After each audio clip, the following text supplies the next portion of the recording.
Assalamualaikum warahmatullahi wabarakatuh. Selamat siang.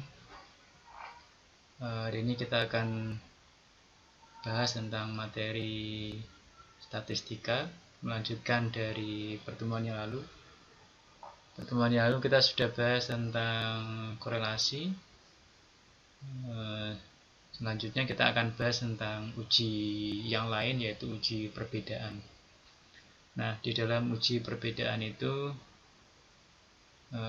sebenarnya ada beberapa banyak jenis analisis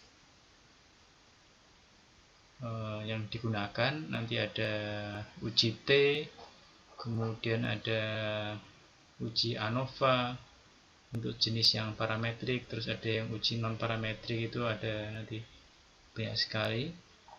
Nah, kita akan bahas untuk uji T terlebih dahulu. Yang pertama tentang uji T itu sendiri adalah salah satu uji statistik parametrik. Nah, Anda ingat kembali bahwa uji statistik parametrik itu yang mensyaratkan distribusinya normal. Nah, penemu dari uji T ini adalah William Seeley Gosset. Nah, uji T ini ditemukan oleh Gosset ini. Kemudian dia mengembangkan suatu uji parametrik untuk mengetahui apakah ada perbedaan dari suatu tes terhadap yang lain, gitu ya. Nah, untuk jenis uji T ini bertujuan untuk mengkomparasi atau membandingkan apakah dari rata-rata sebuah populasi atau dua populasi memiliki perbedaan secara signifikan atau tidak. Nah, di sini ada kata penjelas di sini signifikan. Kadang-kadang perbedaan tetapi tidak signifikan. Ini kita uji apakah perbedaannya signifikan. Misalkan antara 4 dengan 4,5, memang ada perbedaan, tapi apakah itu signifikan? Nah, ini kita uji dengan menggunakan uji T. Untuk jumlah sampel yang digunakan nanti ada uji T yang dibagi atas satu sampel, dan juga ada uji T yang dibagi atas 2 sampel. Uji T satu sampel itu dikenal dengan one sample t-test. Itu digunakan untuk menguji apakah suatu nilai itu berbeda secara nyata atau tidak dengan rata-rata sebuah sampel. Jadi misalkan ada sebuah perlakuan mengambil sampel 10 orang, nah, terus ini dibandingkan dengan rata-rata dari sebuah populasi, nanti apakah ada perbedaan atau tidak. Nah, rumus yang digunakan untuk mengetahui uji T satu sampel itu adalah T. Nah, di sini T yang dimaksud adalah T dari perhitungan, T hitung. Nah, rumus dari T hitung sendiri adalah X bar min mu dibagi dengan S per akar N.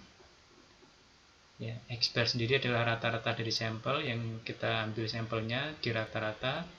Terus mu itu adalah rata-rata populasi, bisa karena hasil dari seluruh rata-rata populasi atau yang diharapkan. Atau misalkan bisa juga bentuknya standar. Misalkan ujian nasional standarnya berapa. Nah, rata-rata sampelnya ya yang diambil sampelnya itu rata-ratanya berapa. Jadi rata-rata sampel dengan populasi itu berbeda. Terus yang S ini adalah standar deviasi atau simpangan baku. Ya, S. Bisa juga kita tulis SD, ya, simpangan baku. Standar deviasi sama ya. Kemudian akar N sendiri adalah jumlah sampelnya. Misalkan kita mengambil sampel 10, maka N-nya adalah 10. Nah, kemudian kita ambil contoh. Contohnya misalkan ada seorang peneliti, yang umum saja ya, ingin mengetahui apakah ada perbedaan penggunaan pupuk A terhadap produktivitas tanaman padi. Nah, ini dihitung dia menguji 10 petak sawah, hasilnya masing-masing ini. Ada petak sawah pertama sampai sawah 10, produktivitas dalam ton itu ya, mungkin padinya atau gabahnya per hektar ini produktivitasnya sekian, dihitung sampai sekian. Jika diketahui rata-rata produktivitas nasional adalah 5 ton per hektar, ya, rata-ratanya biasanya segitu. Apakah ada perbedaan? Ada perbedaan penggunaan pupuk A ini terhadap produktivitas nasional, rata-rata produktivitas nasional. Dengan taraf kepercayaan atau signifikansi adalah alfanya adalah 0,05 atau 5%. Jadi 5% itu adalah taraf kepercayaan yang lazim atau yang umum. Kalau nanti dalam soal menentukan dengan alfa yang beda dengan 0,05, berarti nanti kita sesuaikan dengan soal itu. Bisa juga nanti bentuknya 1%, nah berarti adalah 0,01. Nah itu kira-kira contoh soalnya, bisa dipahami kembali soalnya. Jadi ada 10 sampel, kemudian dibandingkan dengan rata-rata populasi sekian dengan alfanya 0,05. Nah, apa yang kita harus lakukan pertama kali? Nah, kita sesuaikan untuk menentukan T hitung di sini ya. T hitung. Jadi kita cari X bar min mu per S per akar N. Nah, pertama kita cari dulu rata-ratanya. Rata-rata dari sampel itu berapa? Kalau ingin mencari rata-rata, ya ini rumus yang sederhana. Kalau datanya sedikit mudah ya, seperti ini.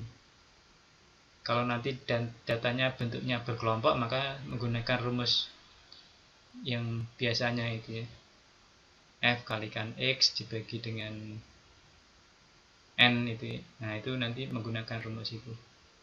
Ini kalau kemudian soalnya sampelnya hanya 10 ya, ini tinggal mudah begini. Nah, ini rata-rata, ketemunya ternyata rata-ratanya 5,14. Setelah ketemu rata-rata, maka kita harus cari apa dulu? Rata-rata sampel, maka kita cari dulu yang ini ya, simpangan baku. Simpangan baku, bagaimana cara mendapatkannya? Ya, persis seperti cara menggunakan rumus standar deviasi atau simpangan baku ya. Caranya dengan akar gitu ya, X min X bar dikuadratkan, terus Xi min X bar, X1 min X bar dikuadratkan plus X2 min bar dikuadratkan gitu ya, semua sampai dibagi dengan N, nanti ketemunya adalah 0,09. Terus ya kita masukkan ya, berarti S nya ini adalah 0,09, terus akar N nya akar 10, ini 5,14 itu tadi rata-rata sampel yang didapatkan dari perhitungan ini tadi. Terus didapatkan bahwa T hitungnya dari perhitungan manual adalah 4,58. Nah, setelah kita dapatkan T hitung, berikutnya adalah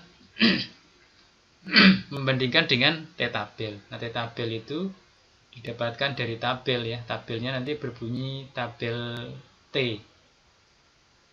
Tabel T. Tabel T di mana di situ ada yang perlu diketahui, ada alfa dan DF. Alfa itu adalah dalam soal tadi taraf kepercayaannya berapa persen, signifikansinya berapa persen, terus DF itu adalah derajat kebebasan. Nah, kalau dia variabelnya hanya 1, maka rumusnya adalah N-1 ya, derajat kebebasannya adalah N-1. Karena N-nya 10, maka N-1 adalah 9. Terus di sini tinggal kita cocokkan yang di atas ini untuk yang one tail. One tail itu untuk satu ekor, bisa di sebelah kiri atau sebelah kanan. Nah, yang nanti kita gunakan adalah yang two tail, yang 0,05 di sini.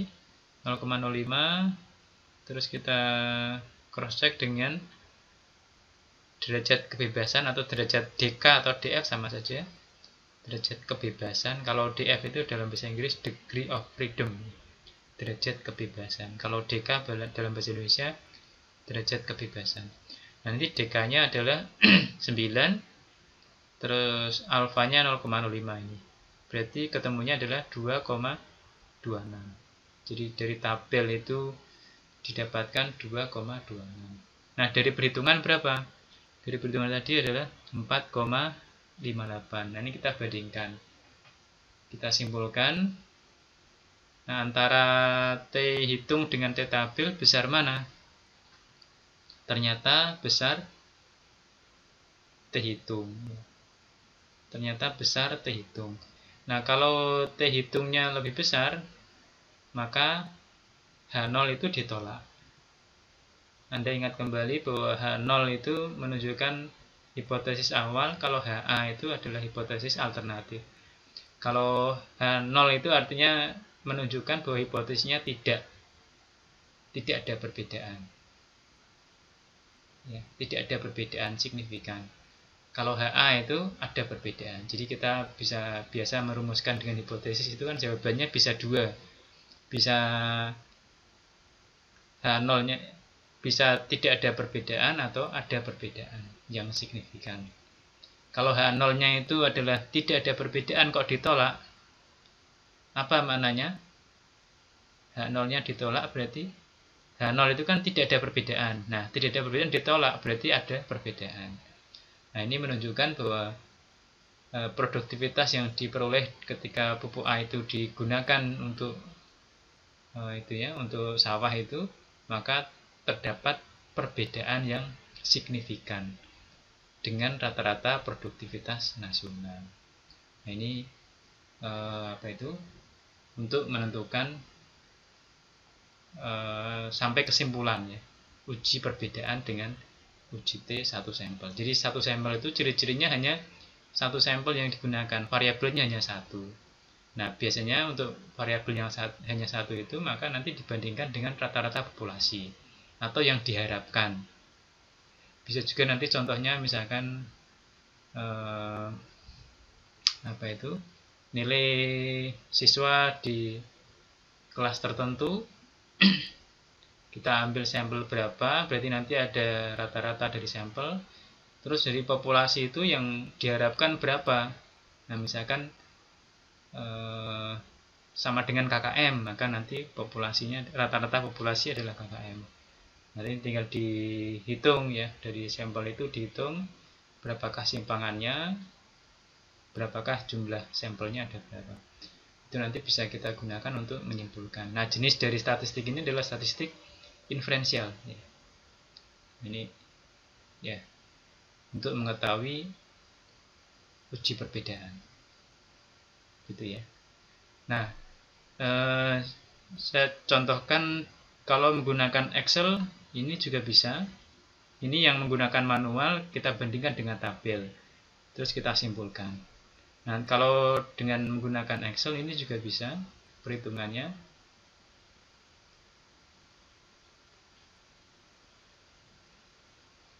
Perhitungan menggunakan Excel.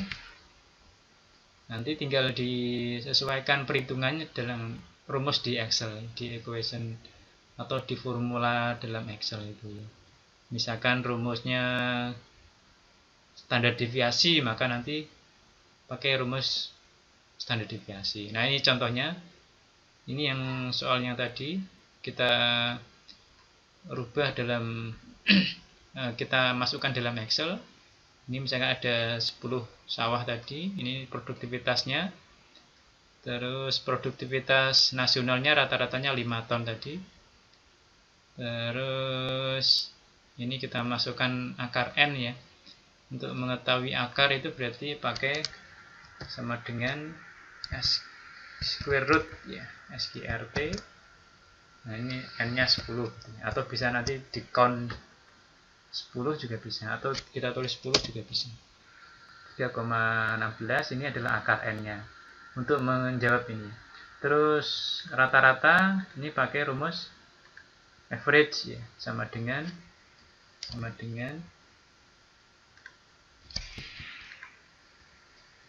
dengan average, terus kita dalam kurung, terus kita blok semua sel yang ada, terus standar deviasi simpan baku pakai rumus sama dengan stdef dalam kurung, terus ini selnya di blok semuanya. Nah, setelah itu kita tinggal mencari T hitung. T hitungnya menggunakan rumus juga bisa, SQRT itu ya. SQRT berarti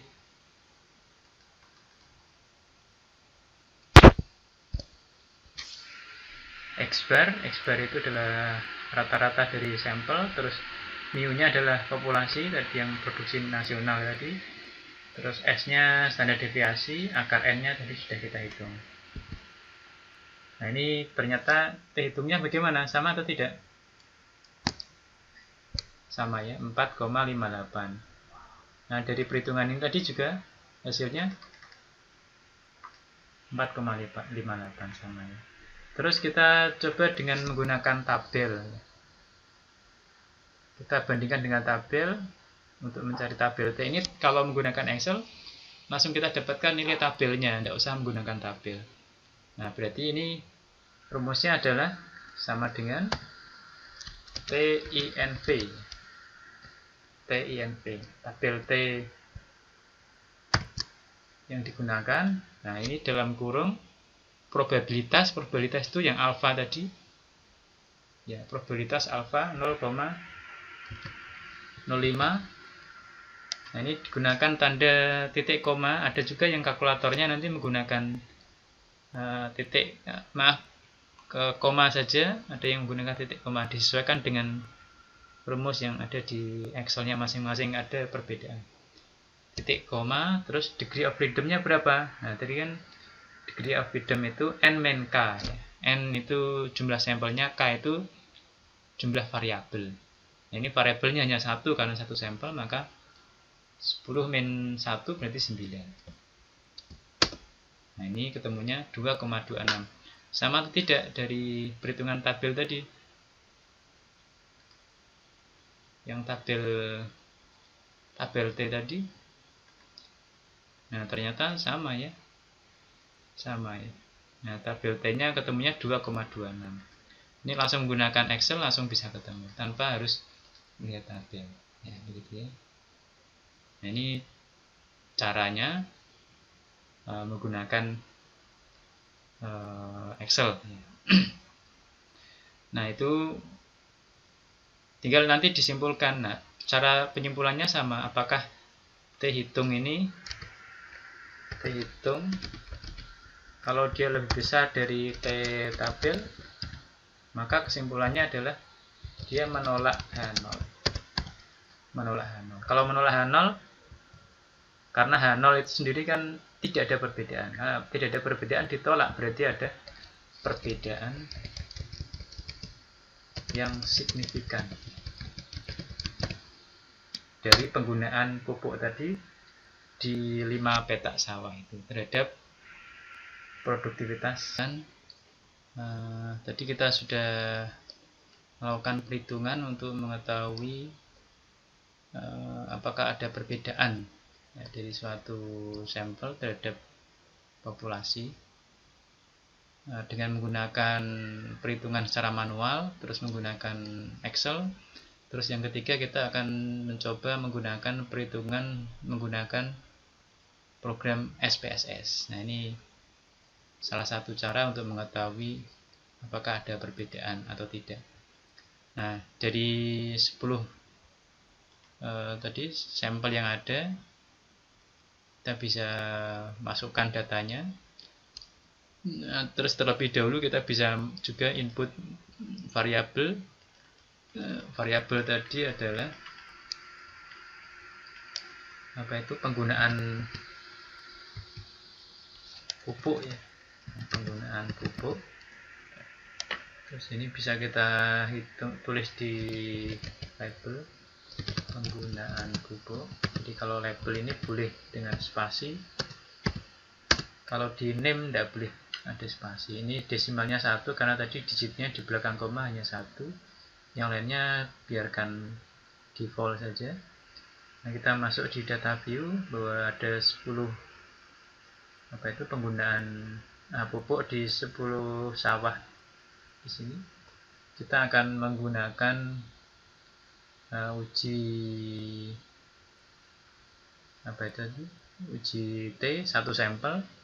Nah, caranya adalah di bagian di atas di sini.